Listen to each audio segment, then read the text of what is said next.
Hi అండి, ఎలా ఉన్నారు? ఈరోజు స్పెషల్ ముస్లిం స్టైల్లో కట్టా చేయడం. ఇందులో స్పెషల్ ఏం కాదండి, కొంచెం నూనె వేసి ఉల్లిపాయలు, టమాటాలు, పచ్చిమిరపకాయలు, లవంగా, చెక్క వేసి దాంతోపాటు కూడా కొంచెం సొరకాయ వేసేస్తే చాలు.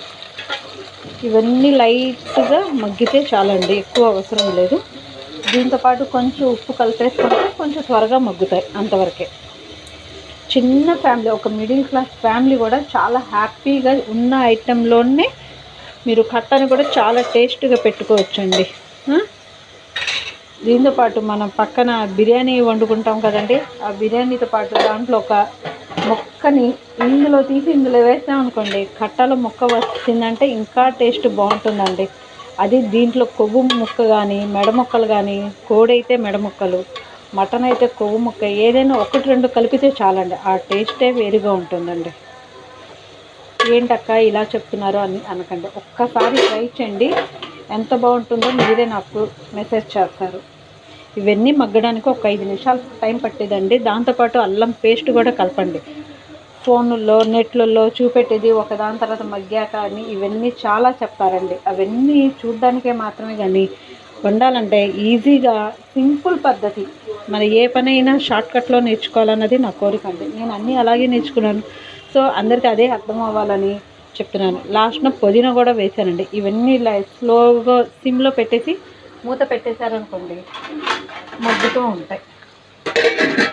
చూసారు కదా, 5 నిమిషాలు ఇలా మగ్గిపోతుంది. ఇదిగోండి, ఈ సైజు చింతపండు తీసుకుని కొంచెం నీళ్ళలో వేడి చేసుకుని గుజ్జు తీసుకుంటే సరిపోతుంది. దీంట్లో ఇవ్వండి, ముందుగా మనం ఈ చింతపండు నీళ్ళని వేసేసుకుంటే చాలండి, కింద మాడకుండా ఈలోపు ఇది వర్కౌట్ అవుతూ ఉంటుంది. దీంతోపాటు మనం ఉడకబెట్టుకున్న శనగపిండి అండి, ఉడకబెట్టుకున్న శనగపిండి, ఇది శనగపిండి అంటే శనగపప్పుని ఉడకబెట్టుకున్నాము, దాన్ని మిక్సీ కొట్టాను, అది కూడా ఇందులో కలిపేయడమేనండి.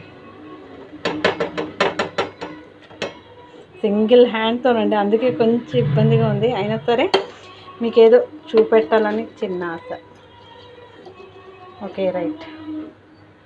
దీంతోపాటు ఇందులో కాస్త ఉప్పు, పసుపు, కారం సరిపడా అన్నీ వేసేయడమేనండి. ఇదిగోండి ఉప్పు, పసుపు, ఇదిగోండి కారం సరిపడా ఉప్పు కూడా వేసేస్తే సరిపోతుందండి.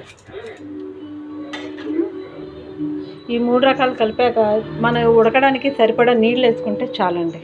అన్ని రకాలు వేసాక సరిపడా నీళ్ళు కూడా వేసాం. సో ఇలా ఉడికితే చాలండి, ఒక్క 5 నిమిషాలు ఉడికితే సరిపోతుంది. దీంట్లో మన తాలింపు గినిపు ఏం వేయనక్కల, కొంచెం చిక్కపడితే చాలు, కట్టా రెడీ. ఉప్పు సరిపోయిందో లేదో ఒక్కసారి చెక్ చేసుకుంటే సరిపోతుంది. రైట్.